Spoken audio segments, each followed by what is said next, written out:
So this is your teacher or your instructor for readings in Philippine history, Mrs. Hazel Villanueva. And pardon me if I could not turn on the camera for a while because I'm not feeling well because of colds and flu. So, but I am trying my best to share and record this lesson so that we will not miss anything further on the next week of our interaction in class.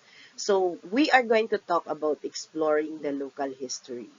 Exploring the local history is part of the Center for Marikina Valley Studies of the Marikina Polytechnic College Social Science Department, and we have integrated this local history exploration into your curriculum or syllabus so that we could um, help in gathering information as well as open up your interest as students in local history.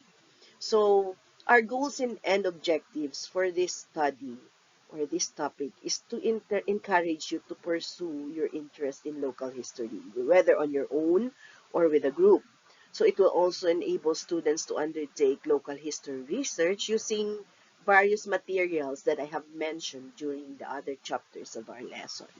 This will also provide a unique opportunity for learners to compare and contrast their lives today with the peoples of the past. And local history features will also be uh, available for you for you to share and analyze by uh, studying the places of interest and questions in the history of your local place or locality. Now,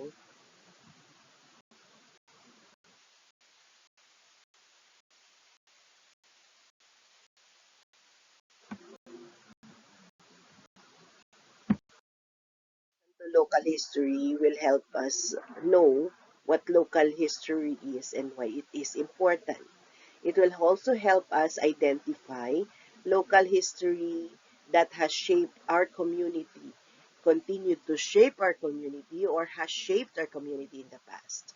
And this will also help us identify some key events or figures in our local history that has made what our community is for today. Need to identify or give the definition of what local history is. Local history focuses on the events, people, and places that shape a specific community or region. When you say a specific community or region, you will be concentrating on your either barangay or your sitio or village or whatever community that you are living in, or you can gather information in a regional level, right? So if like for me, I was raised in Iloilo. I could study about Iloilo or I could study the whole Region 6.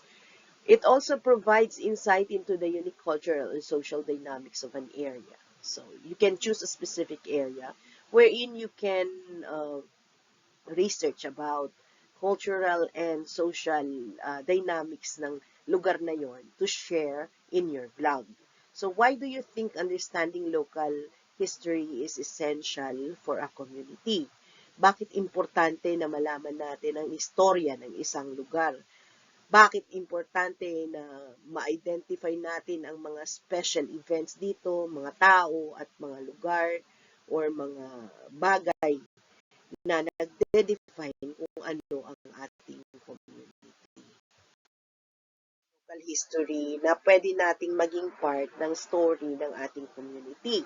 So as I always told you, history is the story behind every important event. So ano ba yung mga important events na maaaring nag-shape ng ating community? So this can be the founding dates, major conflicts, or cultural milestones. What are examples of founding dates, di ba? Like Philippines, now June 12, 1898 is the first declared independence of the Filipinos. What are about the major conflicts? Di ba? Kung hahanapin nyo lang, major conflicts sa, halimbawa sa amin, I came from Antipolo. Di ba? I've been living here for more than 20 years. What are the major conflicts that has been part of the local history of Antipolo? It could be that in 1996 yata, yun, or 97, there was a plebiscite to make Antipolo a city. And the Antipoleños to take a vote of yes or no for that plebiscite. So that's one of the major conflicts or major decision making na maaring nag-shape ng Antipolo into a city. Ano naman yung cultural milestones? So, we have every year, we have the pilgrimage, di ba? Example yan ng Antipolo. Antipolo pilgrimage. So, discuss how these events have impacted the lives of residents over time. And what event do you think had the most profound effect in your community and why? So, i-discuss mo yung mga special na mga events o pangyayari sa inyong local community. So, tulad nito, how did the pilgrimage impact the lives of the residents of Antipolo? Would you believe when I say that Sumulong Highway was like, there was Talahiban parts pa nung time noon na when I first got here from, when I moved here from Iloilo 20 to 25 years ago. Napaka, ano pa po yan, sukal at marami pa pong talahiban yan. But now, uh, because of uh, because of the cultural milestones of every year, magaganda, maraming tao ang dumadayo sa Antipolo. Antipolo City has become a modern city na halos. It became a the roads have become very developed over time, and as well as businesses has risen on both sides of the road. Eh noon, ano lang naman yan, di ba? Lumang-luma po yung kalsada dyan, even in Sumulong Highway, and even in Marcos Highway, dito papunta sa amin din sa Lower Antipolo. It has impacted the lives because of the residents kasi they were encouraged to make businesses or out of the people who are doing the pilgrimages over time. So, kahit sang parte ng Manila, we usually have guests from all over the Philippines to visit the pilgrimage church, especially those who are after the Lady of Good Voyage, which is the patron saint of Antipolo Catholic religion. History. Why is it important? So that's the next question. Why is it important to preserve local history? This is your question number 1 in your GCR, and I would like you to take this important information, and I will give you an overall answer for this question, but you have to seek for another alternative answer for other objectives of studying local history. So local history, it can help people understand how your community's past is connected with your present and future. So why is it important to have this preservation? Di ba sabi nga nila, kung yung hindi marunong lumingon sa pinanggalingan ay hindi makakarating sa paroroonan. So, where did this local events or these special cultural events came from, di ba? We celebrate for example, the local history of the Philippine independence, ano yan nationwide.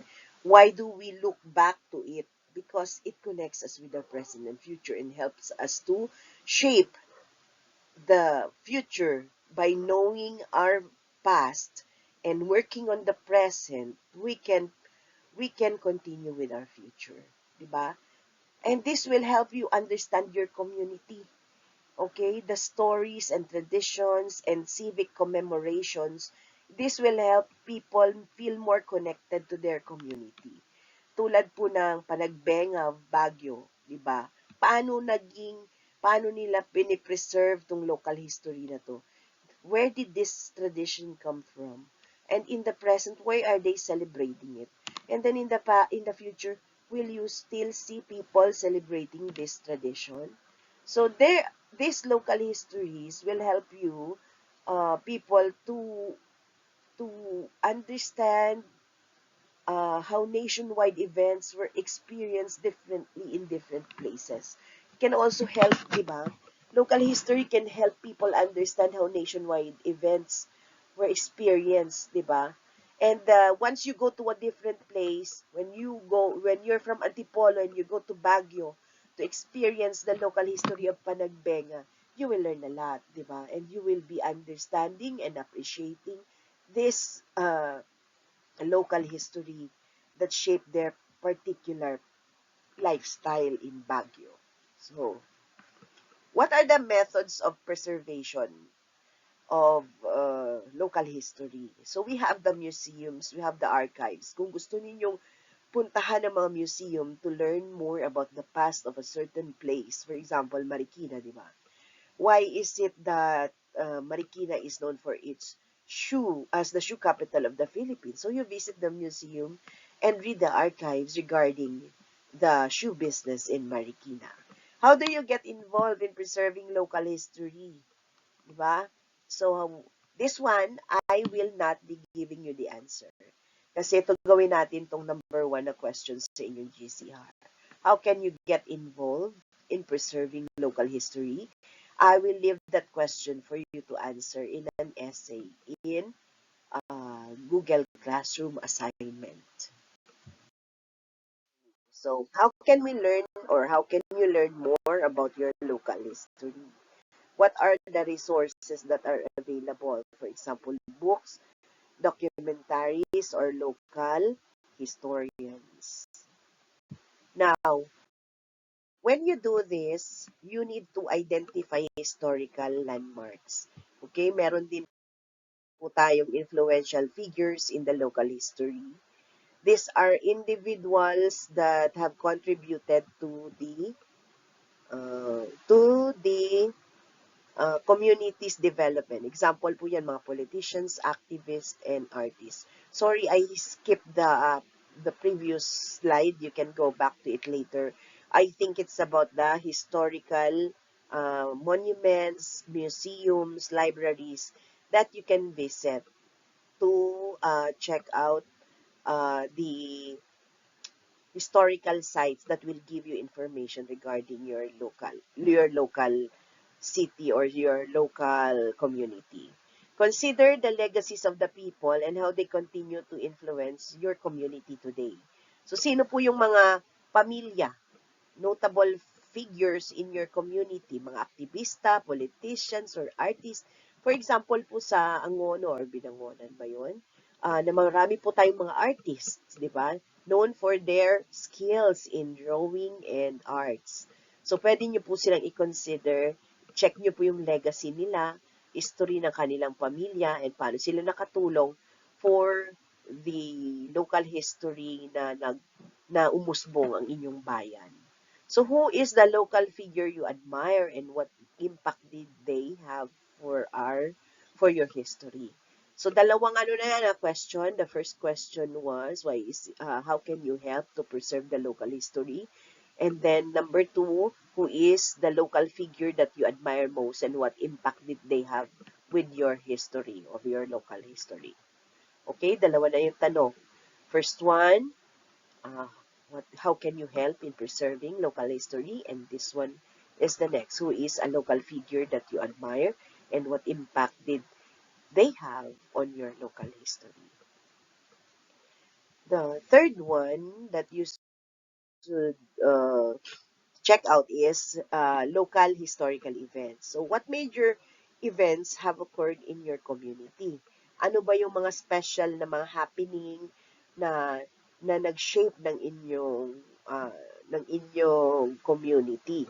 So, you have to identify the dates and the time and the place within your community na nagkaroon po ng special events para that shape your local history as it is today. So you can also describe or explain how these events impact the local population. So can you think of any personal stories or family histories related to these events? So can you think of any personal stories or family histories related to these events na nangyari sa community nyo na nag-impact sa pamilya nyo or sa personal mo as a human being? So that's the third question in the GCR.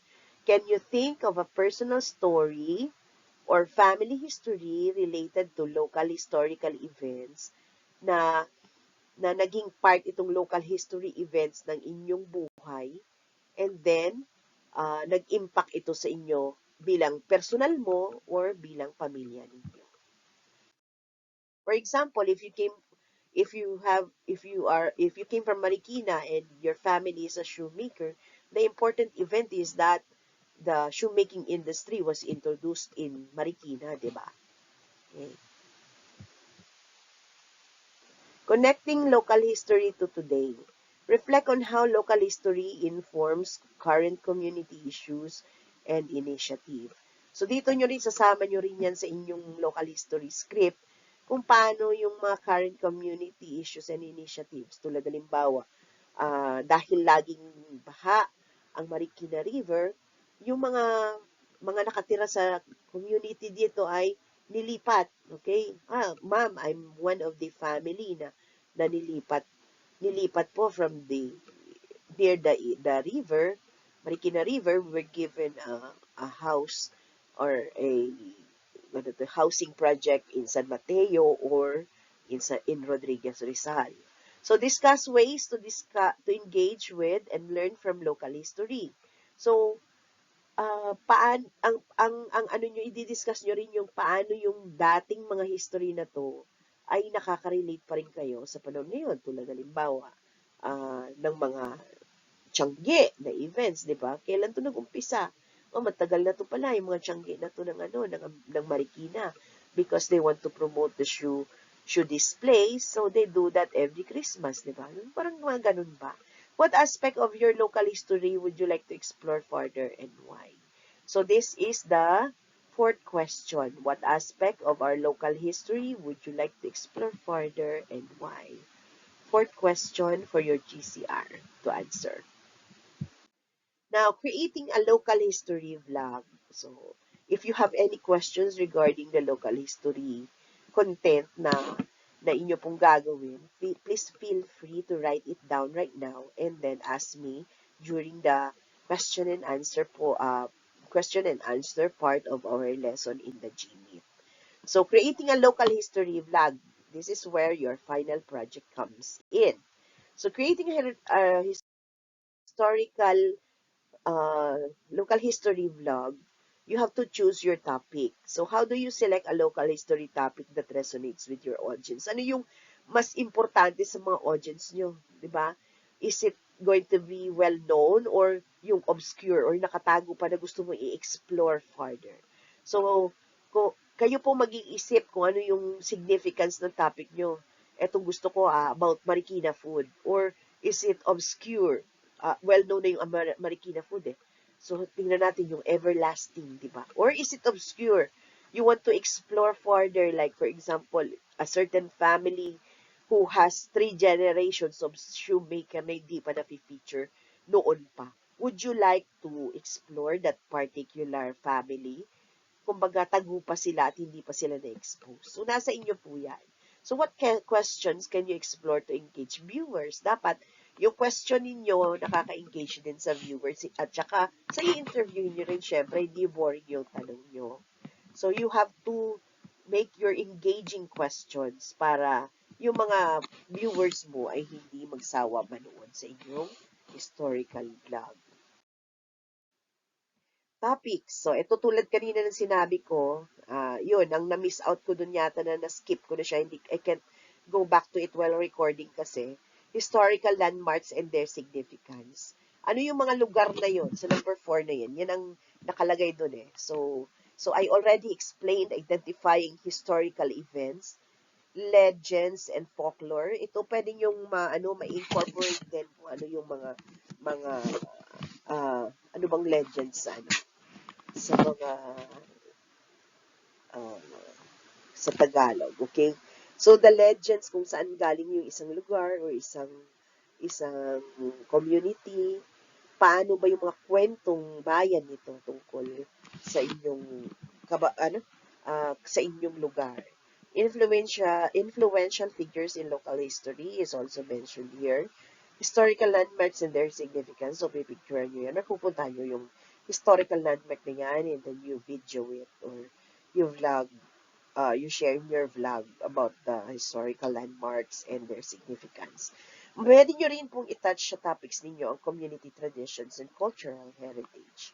Okay? So, marami po yan, lalo na sa community traditions and cultural heritage. Pumapasok po dito usually ang religious practices and traditions of the community. Next one is researching your topic. What sources can you use to gather information about your local history topic? How can you verify the accuracy of the information, and why is it important to include diverse perspectives into your research? So what sources can you use to gather information for your local history topic? Di ba tulad ng turo ko sa inyo in the first few chapters of our lesson, we have your primary, secondary, tertiary uh, information. But I encourage you to use the primary sources. Be the one to be there.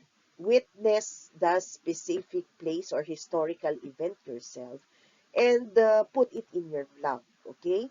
So if you are using secondary or tertiary sources, which informations can be found in the internet, easily found in the internet, that would not be a very reliable one. And it could also question the verification of the accuracy of your information. Unlike if you go there firsthand, if you visit the specific place in your locality, because we don't encourage na ano ba kumbaga under our CHED memo yung pagpapa-field trip, medyo hindi pa tayo okay sa ganun. And what you will do is that's why we are only encouraging you to do your local history. Yung lugar lang na malapit sa inyo. Even with the groupings, I am encouraging everyone that if you're from Antipolo, you work on the Antipolo topic. If you're from Marikina, you work on Marikina, San Mateo, or Rodriguez. Kayo-kayo na po ang magsama-sama. So why is it important to include diverse perspectives in your research? When you say diverse perspective, paano po ba yung ano? Kasi ang tao kasi, once you interview a witness, may iba-iba po silang point of views. And this point of views, how can you you share and show the combination of these point of views or different perspectives in your vlog? So, maaring magkasalungat po mga information na binibigay sa inyo, pero kayo po ang maghahanap ng katotohanan. Which of these two can be verified for accuracy of your information? Planning your content, sorry. How do you outline your vlog to ensure a logical flow of information?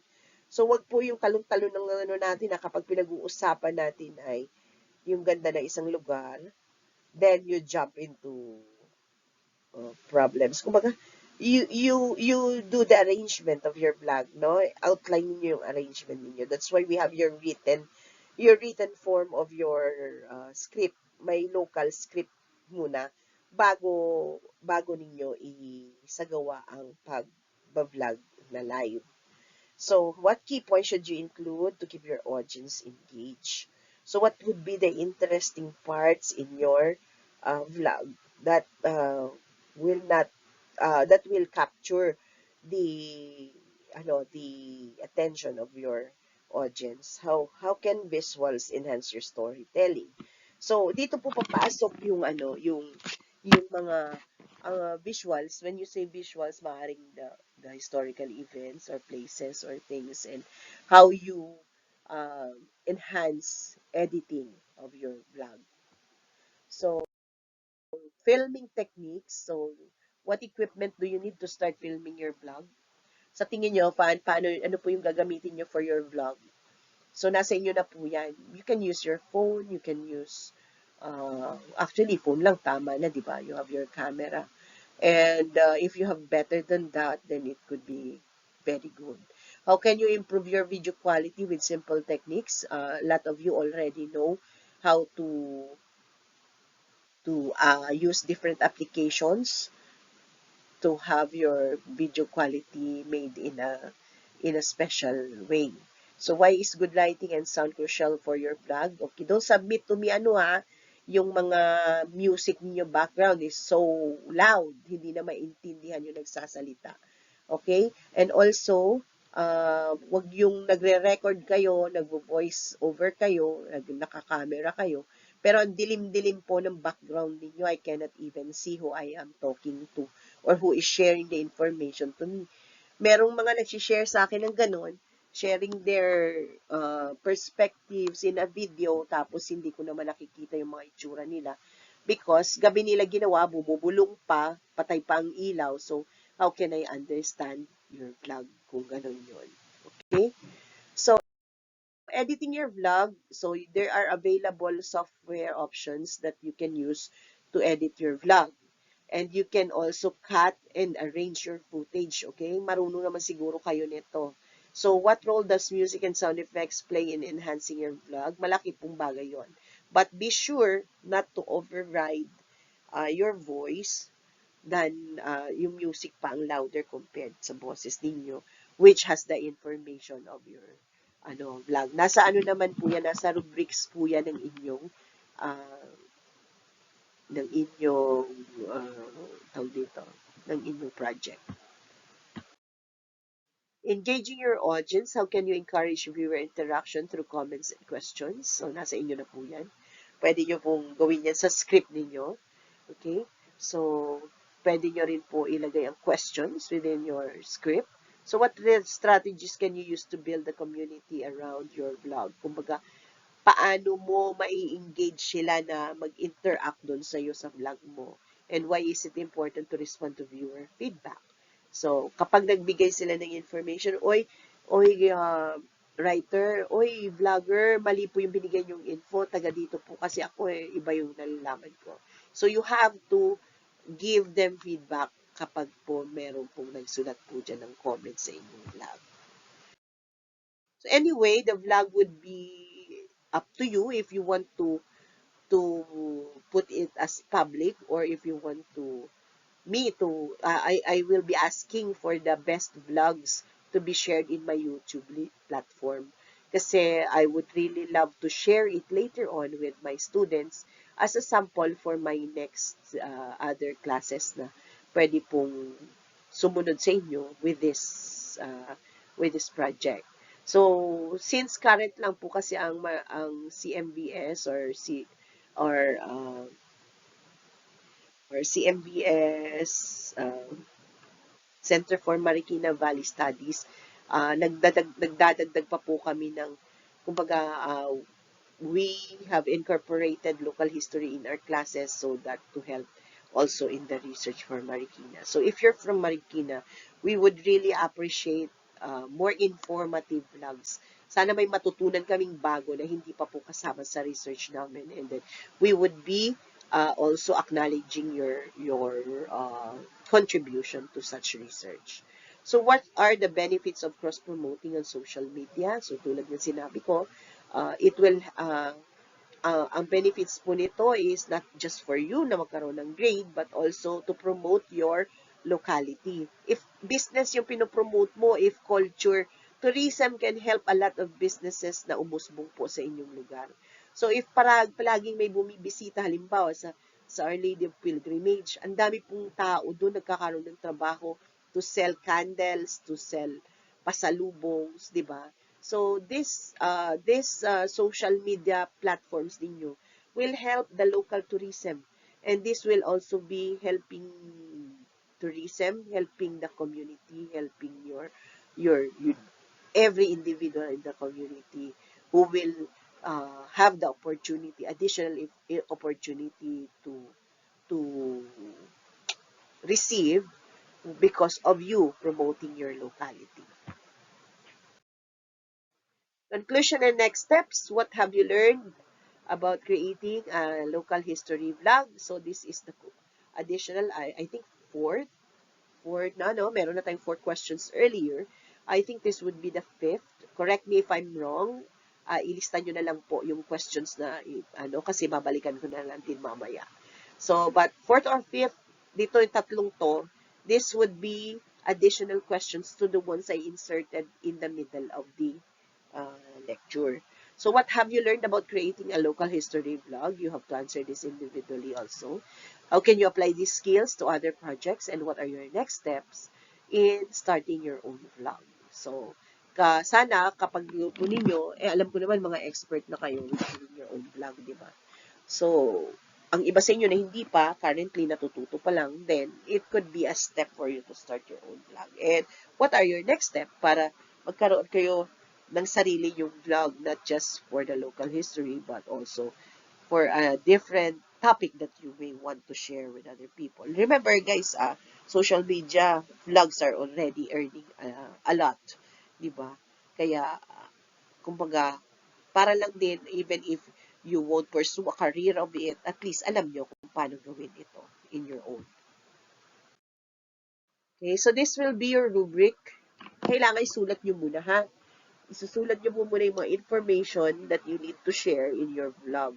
And then, at that way, kailangan clear yung mga inyong content. Meron kayong, comprehensive understanding of local history. Dapat naiintindihan ninyo yung inyong local history. Dapat din na kukonect nyo yung mga event sa mas malalawak pa na historical themes. Okay? Like for example, your local independence to the national independence, di ba? The organization of your writing should be organized. So with may narrative structure kayo. Dapat nananarrate ninyo doon sa writing ang whatever you want to say in the actual uh, vlogging, editing. So you should also be employing a diverse array of credible sources. So expertly cited and enhances the argument. Kumbaga, isa-cite nyo yung mga nyo according kanino, di ba? You should be mentioning kung sino po ang sources ninyo ng information. Mentioning and acknowledging your sources of information. So, the last one is your writing style. Dapat magaling yung pagkakasulat, okay? No grammatical errors or minimum, and highly engaging and polished yung inyong pagkakasulat ng inyong write-up. Next one is your local history vlog rubric mismo. Okay? So, information is exceptionally accurate and thoroughly researched, providing comprehensive historical context. So, pwede rin po, yan sa content accuracy, you also have your engagement. Dapat po ay innovative ang storytelling techniques nyo and captivating ang visuals para po hindi po magsawa ang audience nyo. Organization of the vlog. The content is exceptionally well organized with clear and logical structure that enhances understanding. So, don't jump from one topic to another, okay? Organize it sa maayos na pagpe-present, okay? So, exceptional confidence sa presenter. Clear ang articulation ng pagsasalita and effective body language and fully engages with the audience. And since this is group work, dito po, this time, I will allow the presenter to be just one or two. Kung gusto niyo yung pinakamagaling nyo. But, we have at the end of the video of the vlog, kailangan makita po yung iba pang members na nagtatrabaho din po doon sa research part or technical part. Okay? Na hindi nakikita doon sa harapan. Should be like 30 seconds acknowledgement of the group mates na nandun pong nagtatrabaho behind the camera, behind the presenter na nagsasalita sa harapan. Okay? So, I think that's all. That's the only information that I need to share with you. Please, please take note of your questions. I will be answering those questions or inquiries that might not have been answered through this lecture, or if you have further questions regarding your project, I will be discussing it with you in the GMeet for uh, during our class schedule. So thank you so much for listening and taking the time to take notes. Notes are a very important class, so be sure to also submit that in the GCR. This would be the proof of your listening in the lecture together with your ID on top of your notes. Okay, thank you. So have a good day, and we are currently experiencing um, Typhoon Pipito at this moment. And everybody keep safe. And see you next week from Monday onwards, next week with my classes. God bless everyone.